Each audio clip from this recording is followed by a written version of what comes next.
मेरे प्रिय भाई और बहनों, हम लोग एक ऐसे ईश्वर पर विश्वास करते हैं जो जीवित है, जो जीवित हैं, जो हमारे साथ हैं, जो सर्वशक्तिमान है, जो क्रियाशील है, जो हमें प्रेम करता है, हम पर करुणा दिखाता है, दया करता है, हमारे पापों को क्षमा करता है और हमें गले लगाता है। हम एक ऐसे ईश्वर पर विश्वास करते हैं। हम लूकास के सुसमाचार के अध्याय 7 उसके वाक्य 11 से एक जबरदस्त दृश्य देखते हैं। वहां पर हमें पढ़ने को मिलता है कि प्रभु यीशु अपने शिष्यों और एक बहुत विशाल जन समूह के साथ नैन नामक नगर में प्रवेश करने जा रहे थे। तब तक उन्होंने देखा कि नैन नगर से फाटक से कुछ लोग एक लाश को ढोते हुए आ रहे थे। वह एक विधवा का एकमात्र बेटा युवक था।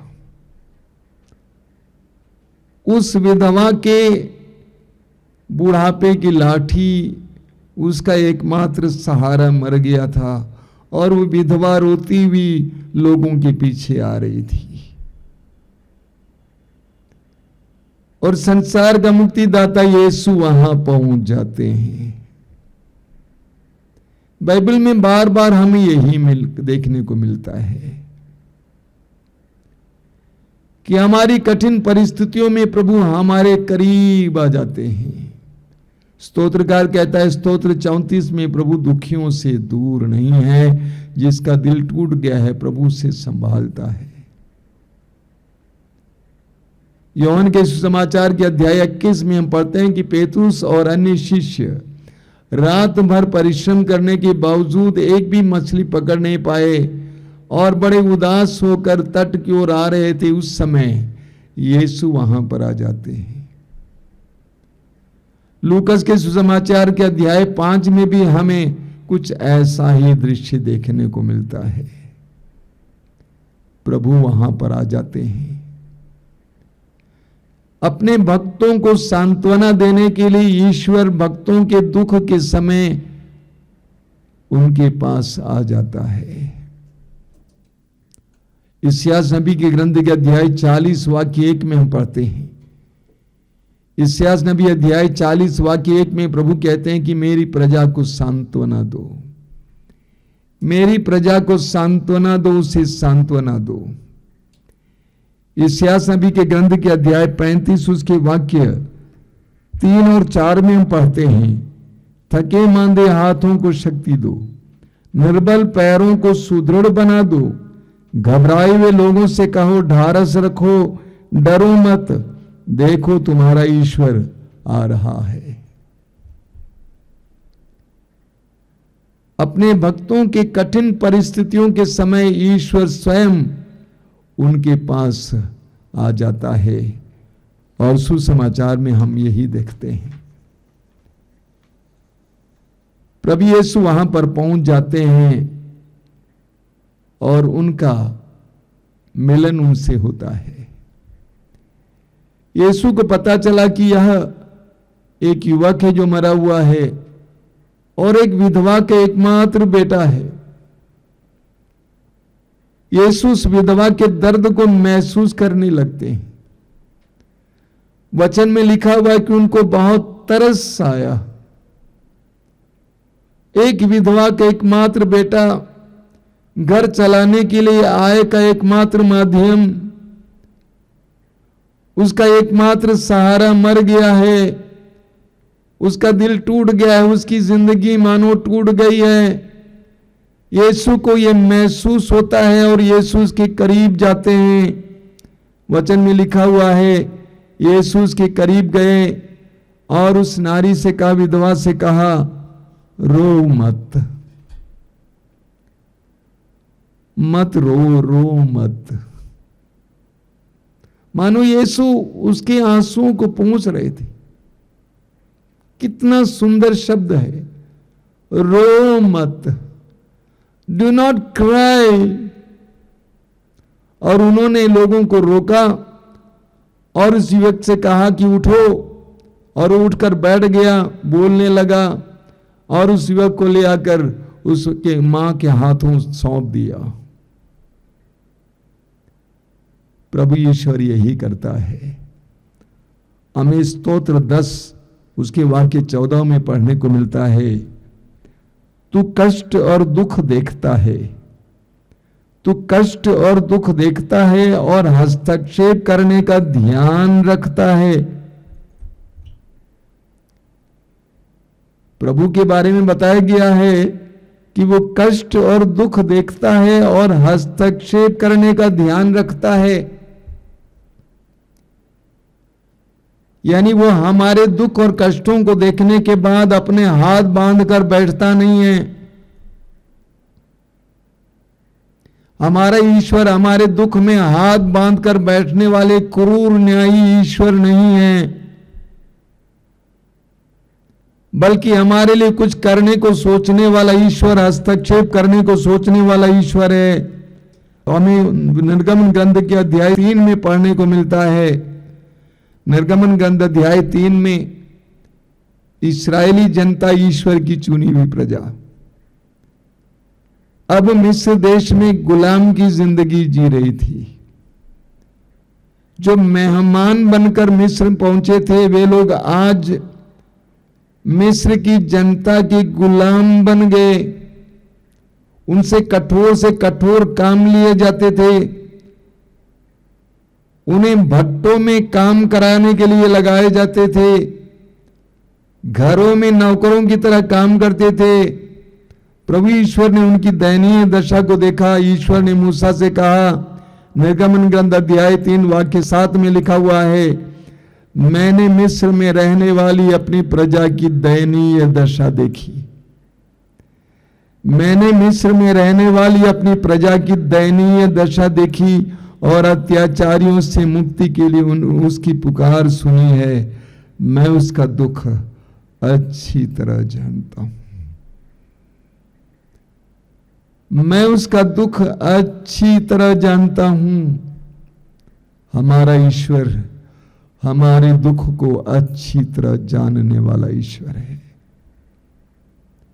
प्रभु यीशु ने उस विधवा से कहा, रो मत। मेरे प्रिय भाइयों और बहनों, आज हमारे बीच में कितने ही लोग रो रहे हैं। कितने ही मां बाप अपने बच्चों की दुर्दशा देखकर रो रहे हैं। कितने ही युवक युवतियां बड़ी उम्मीदों के साथ पढ़ लिखने के बाद नौकरी ढूंढ ढूंढ कर थक गए, घूंट घूंट कर जीवन जी रहे हैं और उससे सकियां ले रहे हैं। कितने युवक युवतियों का विवाह न होने के कारण अपने भविष्य के बारे में सोच सोच कर रातें बिताते हैं और अंदर ही अंदर रोते रहते हैं। कितने परिवार धंधा टूट जाने के कारण, व्यवसाय बंद होने के कारण, कामकाज जाने के कारण तंगी में जी रहे हैं, गरीबी में जी रहे हैं और अपनी तंगी को छिपाकर अंदर ही अंदर रो रहे हैं। कितने ही परिवार टूटे हुए हैं, पति पत्नी अलग, बच्चे अलग, सब रो रहे हैं। कितने ही लोग अपने प्रियजनों को खोने के बाद अपने हृदय में बहुत दुख ढो रहे हैं, रो रहे हैं। उन सभी लोगों से प्रभु कहते हैं, रो मत। स्तोत्र 56 उसके वाक्य 9 में लिखा हुआ है, मेरी विपत्तियों का विवरण और मेरे आंसुओं का लेखा तेरे पास है। प्रभु कहते हैं, बेटा बेटी, तुम्हारी विपत्तियों का विवरण और तुम्हारे आंसुओं का लेखा मेरे पास है। तुम्हारी विपत्तियों का विवरण और तुम्हारे आंसुओं का लेखा मेरे पास है। इस्यास अध्याय 66 उसके वाक्य 13 में प्रभु कहते हैं, जिस तरह एक मां अपने पुत्र को दिलासा देती है, उसी तरह मैं तुम्हें सांत्वना दूंगा। जिस तरह एक मां अपने पुत्र को दिलासा देती है, उसी तरह मैं तुम्हें सांत्वना दूंगा। हमारा ईश्वर हमारे आंसुओं को पोंछने वाला ईश्वर है। लूकास के सुसमाचार के अध्याय 19 वाक्य 10 में प्रभु यीशु ने एक बहुत बड़ी बात घोषित की। उन्होंने ये घोषित किया कि संसार में उनके आने का मकसद क्या है। उन्होंने कहा, जो खो गया था मानव पुत्र उसी को ढूंढने और बचाने आया है। जो खो गया था, दुख, पीड़ा, दर्द, बुराई, बीमारी इत्यादि में खो गया था, मानव पुत्र उसी को ढूंढने और बचाने आया है। प्रकाशना ग्रंथ के अध्याय 21 वाक्य 3 और 4 को पढ़िए। कितना सुंदर वचन है। वहां लिखा हुआ है, यह है मनुष्यों के बीच ईश्वर का निवास। यह है मनुष्यों के बीच ईश्वर का निवास। हमारा ईश्वर ऊपर वाला नहीं है, हमारा ईश्वर इम्मानुएल है, ईश्वर हमारे साथ। प्रकाशना ग्रंथ में योहन से प्रभु का वचन कहता है, यह है मनुष्यों के बीच ईश्वर का निवास। वे उनकी प्रजा होंगे और वह उनका अपना ईश्वर होगा, और वह उनके आंखों से सारे आंसू पोंछ डालेगा। वह उनके आंसू से सारे आंसू पोंछ डालेगा। हमारा ईश्वर एक ऐसा ईश्वर है जो हमारे आंखों से सारे आंसू पोंछ डालता है। वचन में लिखा हुआ स्तोत्र 145 उसके वाक्य 14 में, प्रभु निर्बल को संभालता, प्रभु निर्बल को संभालता और झुके हुए को सीधा करता है। जो निर्बल है प्रभु उसको संभालता है, और जो झुका हुआ है प्रभु उसको संभालता है। हमारा ईश्वर एक ऐसा ईश्वर है। प्रवक्ता ग्रंथ के अध्याय 35 में बहुत सुंदर वचन आपको पढ़ने को मिलता है। उसके वाक्य 17 से 19 तक वहां क्या लिखा हुआ है, वह विनय करने वाले अनाथ, वह विनय करने वाले अनाथ अथवा अपना दुखड़ा रोने वाली विधवा का तिरस्कार नहीं करता। प्रभु ईश्वर के बारे में लिखा हुआ है, वह विनय करने वाले अनाथ अथवा अपना दुखड़ा रोने वाली विधवा का तिरस्कार नहीं करता। उसके आंसू उसके चेहरे पर झरते हैं और उसकी आह अत्याचारी पर अभियोग लगाती है। आगे देखिए क्या लिखा हुआ है, उसके आंसू उसके चेहरे से स्वर्ग तक चढ़ते हैं। एक अनाथ, एक दुखी, एक विधवा के आंसू उसके आंखों से नीचे न गिरकर स्वर्ग तक चढ़ते हैं। उसके आंसू स्वर्ग तक चढ़ते हैं। स्तोत्र 103 में लिखा हुआ है, स्तोत्र 103 बहुत जबरदस्त वचन है। स्तोत्र 103 में क्या लिखा हुआ है, वचन कहता है, स्तोत्र 103 उसके वाक्य 4 में लिखा हुआ है, वह तुझे सर्वनाश से बचाता और दया और अनुकंपा से संभालता है। प्रभु तुम्हें सर्वनाश से बचाता और दया और अनुकंपा से संभालता है। प्रभु ने उस विधवा से कहा, रो मत, रो मत। कौन रोता है?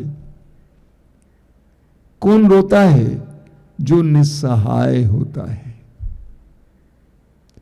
जो निस्सहाय होता है, जो टूटा है, जो घायल है, जो थका हुआ है और वो रोता है। हम में से बहुत सारे लोग टूटे हैं, घायल हैं, थके हुए हैं, निस्सहाय हैं। हम सब के लिए प्रभु की ओर से संदेश है, रो मत, रो मत। तुम्हारा प्रभु जिंदा है, वो तुम्हारे जीवन में कार्य कर सकता है, इसलिए रो मत। प्रवक्ता ग्रंथ की अध्याय 2 उसके वाक्य 3 और 4 में प्रभु का वचन कहता है, दुख विपत्ति के समय प्रभु से लिपटे रहो। दुख विपत्ति के समय प्रभु से लिपटे रहो, प्रभु से लिपटे रहना और प्रतीक्षा करना। शोक ग्रंथ के अध्याय 3 वाक्य 26 में हम पढ़ते हैं, मौन रहकर प्रभु की प्रतीक्षा करना, मुक्ति की प्रतीक्षा करना, यही सबसे उत्तम है। क्या आप दुख में है, क्या आप पीड़ा में है, टूटना नहीं, रोना नहीं, बिलखना नहीं, ये नहीं सोचना सब कुछ खत्म हो गया है, बल्कि प्रभु की मुक्ति की प्रतीक्षा करना। लूकास के समाचार के अध्याय 15 में हम पढ़ते हैं उस खोई हुई भेड़ के बारे में। वो भेड़ खो गई थी, 100 भेड़ों में से एक भेड़ खो गई थी और वो झाड़ में खो गई थी, जंगल में खो गई थी और वहां से पड़ी पड़ी इंतजार कर रही थी कि मेरा मालिक कब आएगा, मेरा मालिक कब आएगा। उसी तरह प्रभु का वचन कहता है कि प्रतीक्षा करो, वो आएगा, वो जरूर आएगा, वो आपको त्यागेगा नहीं। इब्रानियों के पत्र के अध्याय 13 वाक्य 5 में प्रभु का वचन कहता है, मैं तुम्हें नहीं छोड़ूंगा, मैं तुम्हें कभी नहीं त्यागूंगा। मैं तुम्हें नहीं छोड़ूंगा, मैं तुम्हें कभी नहीं त्यागूंगा। स्तोत्र 27 वाक्य 10 में लिखा हुआ है, मेरे मां बाप मुझे भले ही छोड़ दें, प्रभु मुझे अपनाएगा। मेरे मां बाप मुझे भले ही छोड़ दें, प्रभु मुझे अपनाएगा। वो मुझे भूल नहीं सकता है। स्तोत्रकार कहता है स्तोत्र 55 उसके वाक्य 23 में, अपना भार प्रभु पर छोड़ दो, वो तुमको संभालेगा। अपना भार प्रभु पर छोड़ दो, वो तुमको संभालेगा। इसलिए प्रभु कहते हैं रो मत। आज मैं भी आपसे कहना चाहता हूं, रोना नहीं, वो आएगा, वो जिंदा है, वो पुकार सुनने वाला है,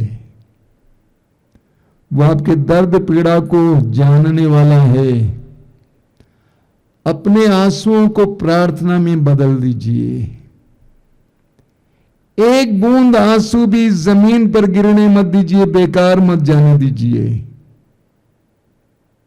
रोइए मत, अपने आंसुओं को प्रार्थना में बदल दीजिए।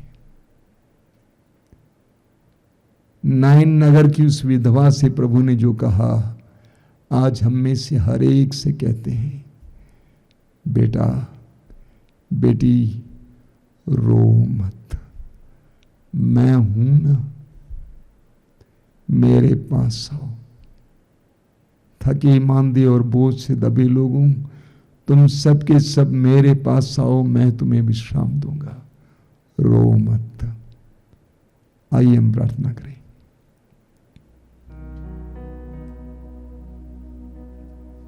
धन्यवाद देते हैं प्रभु इस समय के लिए, तेरी आशीषों के लिए धन्यवाद देते हैं। धन्यवाद देते हैं हमारे बीते जीवन के लिए, जीवन के उन क्षणों के लिए धन्यवाद देते हैं जब हमें लग रहा था कि हम टूट गए हैं, बर्बाद हो गए हैं, लेकिन तूने हमें संभाला है। तेरा वचन कितना सच्चा है प्रभु, दुखियों से दूर नहीं है, जिसका दिल टूट गया है प्रभु उसे संभालता है।